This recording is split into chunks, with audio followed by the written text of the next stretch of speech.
નમસ્કાર અમારા વાલા પેન્શનર મિત્રો, નિવૃત્ત કર્મચારી મિત્રો, ભાઈઓ તથા બહેનો, સ્વાગત છે તમારું આપણી પોતાની યુટ્યુબ ચેનલ પેન્શન ગુજરાતમાં। તો મિત્રો, આજનો વિડીયો ગુજરાત રાજ્યના લાખો પેન્શનરો, નિવૃત્ત કર્મચારીઓ અને તેમના પરિવાર માટે ખૂબ જ મહત્વનો સાબિત થવાનો છે, કારણ કે આજે આપણે વાત કરવાના છીએ ગુજરાત રાજ્ય સરકારના તેમજ રાજ્ય સરકાર દ્વારા જાહેર કરવામાં આવેલા નવા પેન્શન કેલેન્ડર 2026 વિશે। તો મિત્રો, ઘણા સમયથી પેન્શનરોમાં એક મોટો પ્રશ્ન હતો કે આખરે કઈ તારીખે પેન્શન જમા થશે, કયા મહિનામાં વહેલું મળશે, ક્યારે રજા કે તહેવારોને કારણે ફેરફાર થશે, ડીઆર એટલે કે મોંઘવારી રાહતમાં વધારો ક્યારે લાગુ થશે અને 8મા પગાર પંચનો પેન્શનરોને કેટલો લાભ ફાયદો મળી શકે છે તેની વિશે વાત કરવાના છીએ।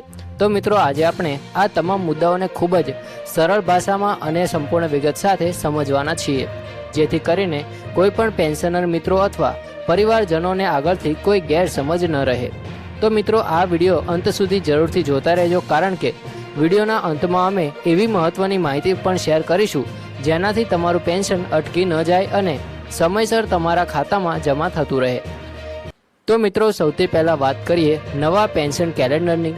તો ગુજરાત રાજ્ય સરકાર અને કેન્દ્ર સરકાર બંને સામાન્ય રીતે નિવૃત્ત કર્મચારીઓ માટે દર મહિને અંતિમ કાર્યકારી દિવસે પેન્શન જમા કરવાની પ્રક્રિયા અનુસરે છે, એટલે કે મહિનાનો છેલ્લો કાર્યકારી દિવસ આવે ત્યારે પેન્શન સીધું જ બેંક ખાતામાં જમા થઈ જાય છે।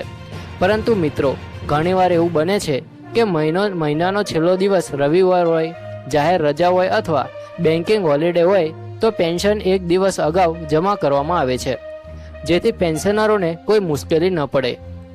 ખાસ કરીને વડીલ પેન્શનરો માટે આ બાબત ખૂબ જ મહત્વની છે, કારણ કે ઘણા લોકો દવાઓ, ઘર ખર્ચ અને અન્ય જરૂરી કામો માટે માત્ર પેન્શન પર આધારિત હોય છે।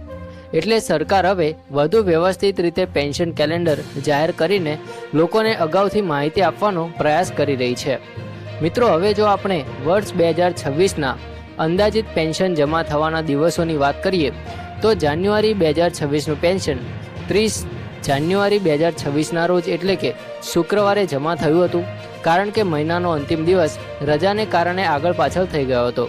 ત્યારબાદ ફેબ્રુઆરી 2026માં 27 ફેબ્રુઆરી શુક્રવારે પેન્શન જમા થયું હતું, કારણ કે ફેબ્રુઆરી મહિનામાં દિવસો ઓછા હોય છે અને અંતિમ બેન્કિંગ દિવસને ધ્યાનમાં રાખીને તારીખ નક્કી કરવામાં આવી હતી।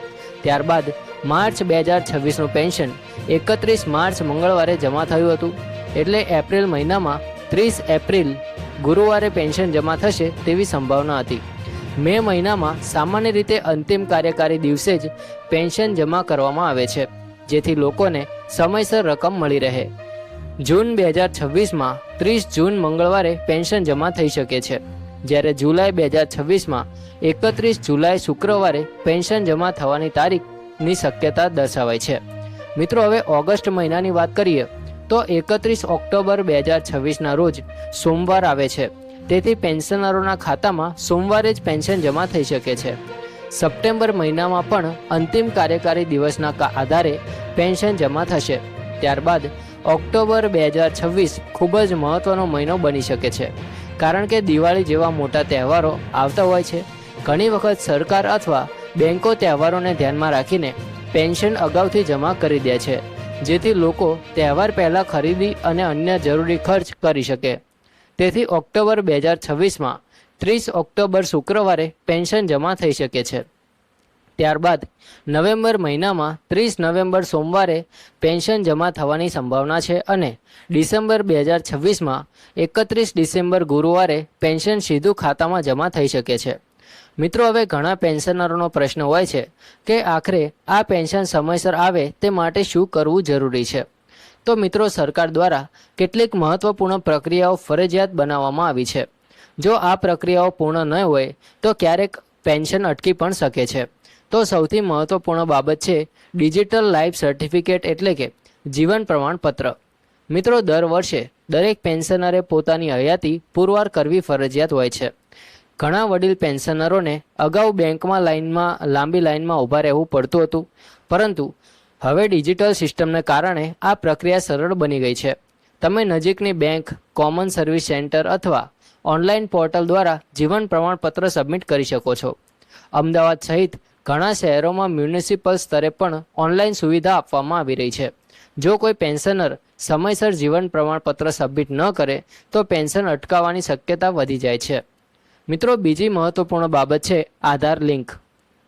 આજે લગભગ દરેક સરકારી યોજના આધાર સાથે જોડાઈ ગઈ છે, એટલે તમારું પેન્શન ખાતું પણ આધાર કાર્ડ સાથે લિંક હોવું ખૂબ જ જરૂરી છે. જો આધાર લિંક ન હોય તો ક્યારેક પેમેન્ટ પ્રોસેસમાં વિલંબ થઈ શકે છે. ઘણા વડીલ લોકો પાસે જૂનો મોબાઈલ નંબર હોય છે અથવા બેંકમાં માહિતી અપડેટ ન હોય, તેથી ઓટીપી અથવા વેરિફિકેશનમાં મુશ્કેલી પડી શકે છે. તેથી સમયસર બેંકમાં જઈને મોબાઈલ નંબર, આધાર અને અન્ય વિગતો અપડેટ કરવી ખૂબ જ જરૂરી છે. મિત્રો, હવે બેંક કેવાયસી વિશે પણ સમજવું જરૂરી છે. કેવાયસી એટલે કે નો યોર કસ્ટમર. બેંકો હવે સમયાંતરે ગ્રાહકોની માહિતી અપડેટ કરાવે છે. જો કેવાયસી અધૂરી હોય તો ખાતામાં ટ્રાન્ઝેક્શન પણ રોક લાગી શકે છે. એટલે પેન્શનરો માટે ઓળખના પુરાવા, સરનામું અને ફોટોગ્રાફ જેવી વિગતો અપડેટ રાખવી ખૂબ જ જરૂરી છે. ઘણી વખત એવું બને છે કે વડીલ પેન્શનરોને ખબર પણ ન પડે અને ખાતું હોલ્ડ પર ચાલ્યું જાય છે. તેથી પરિવારજનો પણ આ બાબતનું ખાસ ધ્યાન આપવું જોઈએ. મિત્રો, હવે સૌથી વધુ ચર્ચાનો વિષય છે મોંઘવારી રાહત એટલે કે ડીઆર. હાલ દેશમાં મોંઘવારી સતત વધી રહી છે. દવાઓના ભાવ વધ્યા છે, રસોઈ ગેસ મોંઘો થયો છે, દૈનિક જીવન ખર્ચ વધી ગયો છે.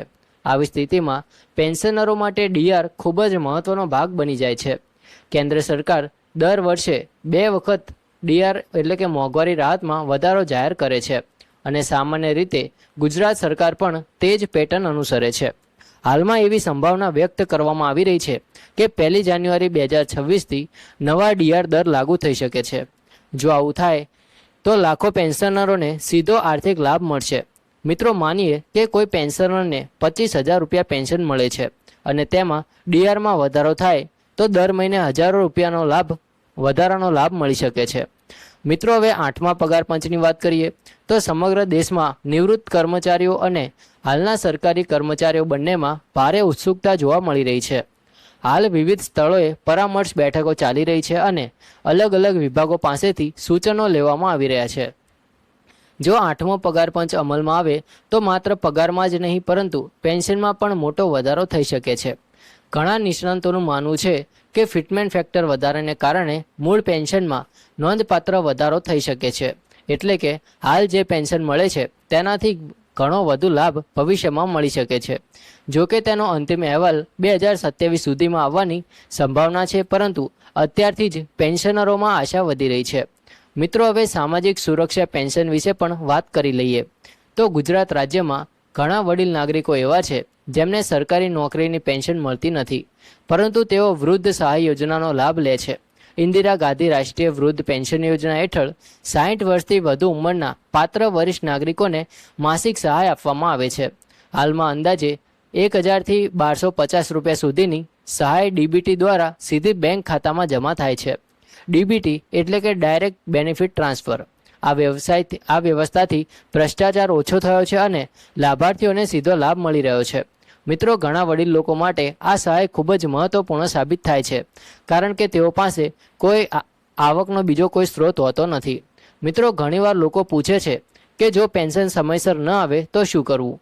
તો મિત્રો, આવી સ્થિતિમાં સૌપ્રથમ પોતાની બેંક બ્રાન્ચનો સંપર્ક કરવો જોઈએ. ત્યારબાદ પેન્શન વિભાગ અથવા ટ્રેઝરી ઓફિસમાં પણ માહિતી મેળવી શકાય છે. ઘણી વખત ટેકનિકલ સમસ્યાઓ, કેવાયસી અધૂરી હોવી અથવા જીવન પ્રમાણપત્ર બાકી હોવાને કારણે વિલંબ થાય છે. એટલે દરેક દસ્તાવેજ સમયસર અપડેટ રાખવો ખૂબ જ જરૂરી છે. મિત્રો, હાલ સરકાર પેન્શનરો માટે વધુ ડિજિટલ સુવિધા લાવવાનો પ્રયાસ કરી રહી છે. ભવિષ્યમાં મોબાઈલ એપ, ઓનલાઈન વ્યવસ્થા, ફરિયાદ વ્યવસ્થા અને ડિજિટલ ટ્રેકિંગ જેવી વધુ સુવિધાઓ પણ શરૂ થઈ શકે છે, જેથી પેન્શનરોને ઓફિસના ચક્કર લગાવવા ન પડે. ખાસ કરીને વડીલ નાગરિકોને ઘરે બેઠા સુવિધા મળે તે દિશામાં સરકાર કામ કરી રહી છે. મિત્રો, એક બીજી મહત્ત્વની વાત એ છે કે ઘણા પેન્શનરોને પરિવાર પેન્શનનો પણ લાભ મળે છે. જો નિવૃત્ત કર્મચારીઓનું અવસાન થાય તો જ તેમના જીવનસાથીને પરિવાર પેન્શન આપવામાં આવે છે, પરંતુ તેના માટે પણ દસ્તાવેજો યોગ્ય હોવા ખૂબ જ જરૂરી છે. લગ્ન પ્રમાણપત્ર, આધાર કાર્ડ અને બેંક વિગતો સમયસર અપડેટ રાખવી જોઈએ, જેથી ભવિષ્યમાં મુશ્કેલી ન પડે. મિત્રો, હવે તમે વિચારી રહ્યા હશો કે આખરે આ નવા પેન્શન કેલેન્ડરનો સૌથી મોટો ફાયદો શું છે? તો તેનો મિત્રો સૌથી મોટો ફાયદો એ છે કે પેન્શનરોને અગાઉથી માહિતી મળી જાય છે અને તેઓ પોતાના ખર્ચનું આયોજન સારી રીતે કરી શકે છે. દવાઓ, EMI, ઘર ખર્ચ, તહેવારો અને અન્ય જરૂરી ખર્ચ માટે તારીખ જાણી લેવી ખૂબ જ જરૂરી બની જાય છે. ખાસ કરીને વડીલ નાગરિકો માટે આ ખૂબ જ ઉપયોગી બાબત છે. મિત્રો, સરકાર દ્વારા જો ભવિષ્યમાં DRમાં વધારો થાય, 8મો પગાર પંચ અમલમાં આવે અને ડિજિટલ સુવિધાઓ વધુ મજબૂત બને તો લાખો પેન્શનરોને મોટો લાભ મળી શકે છે. પરંતુ તેની સાથે પેન્શનરોને પણ પોતાની જવાબદારી સમજવી પડશે. સમયસર જીવન પ્રમાણપત્ર આપવું, KYC અપડેટ રાખવું અને બેંક વિગતો ચકાસવી ખૂબ જ જરૂરી છે. મિત્રો, આજના વિડીયોમાં અમે તમને ગુજરાત રાજ્યના પેન્શનરો માટે વર્ષ 2026ના નવા પેન્શન કેલેન્ડર, પેન્શન જમા થવાની સંભવિત તારીખો, DR વધારાની શક્યતાઓ, 8મા પગાર પંચના સંકેતો, જીવન પ્રમાણપત્ર, આધાર લિંક, KYC અને સામાજિક સુરક્ષા પેન્શન વિશે સંપૂર્ણ વિગતવાર માહિતી આપી. આશા છે કે આ માહિતી તમારા માટે ખૂબ જ ઉપયોગી સાબિત થશે. મિત્રો, જો તમે પણ પેન્શનર છો અથવા તમારા ઘરમાં કોઈ નિવૃત્ત કર્મચારી છે તો આ વિડીયો તેમને જરૂરથી શેર કરજો, જેથી તેમને પણ સાચી અને સંપૂર્ણ માહિતી મળી શકે. મિત્રો, અંતમાં માત્ર એટલું જ કહીશું કે પેન્શનરો દેશ અને રાજ્યની અમૂલ્ય સંપત્તિ છે. તેમને આખું જીવન સેવા આપી છે અને હવે સરકાર તથા સમાજની જવાબદારી બને છે કે તેમને સન્માન અને સુરક્ષા મળે. સમયસર પેન્શન, વધતી મોંઘવારી સામે રાહત અને સમયસર સરળ ડિજિટલ સેવાઓ એ દરેક પેન્શનરનો અધિકાર છે. મિત્રો, તમને આ માહિતી કેવી લાગી એ અમને કોમેન્ટ કરીને અથવા તો લાઇક કરીને જરૂરથી જણાવી દેજો.